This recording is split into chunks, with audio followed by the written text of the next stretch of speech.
साहेब मला सांगा, ज्या गावात वसुली आहे त्या गावात सुद्धा तुम्ही कनेक्शन कट करायला लावायली आणि कनेक्शन कट करून परत फोन उचलत नाही. माझे स्वतः तुमच्या कमीत कमी 100 फोन. शेवटी मी भैयासाहेबाला फोन केला, भैयासाहेब नंदसाहेबाला फोन करा, बरोबर, नंदसाहेबाला फोन करा. अक्षरशः माझ्या ढोळगावची पूर्णतः वसुली एक 10-1,000 रुपये असेल, ती बी खूप जुनी वसुली आहे.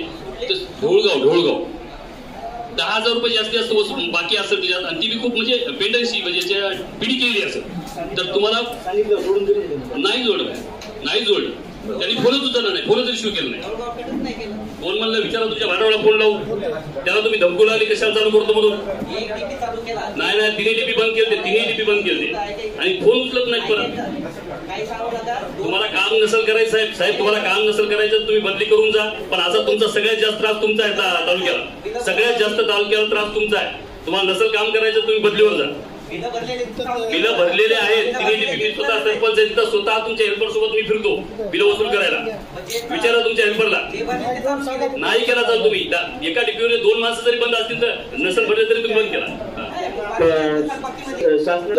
आम्ही स्वतः फिरतो वसुलीला, त्याला मग तिथं पैसे नाही दिले तर त्यांच्या इन्क्रीमेंट बरोबर ना, आम्ही त्याची आपण जाण ठेवून गावामध्ये 100-150 रुपये तेवढे भरावं लागतं. फोन तर कमीत कमी एक रिसिव्ह करायचा ना तुमचं, तुम्ही सांगितलं मग त्यांनी परत पुन्हा भागावर सांगितलं, अजिबात नाही सांगू. शेवटी मी सुधारणा करून घ्या, सुधारणा बघा पुढच्या वेळी.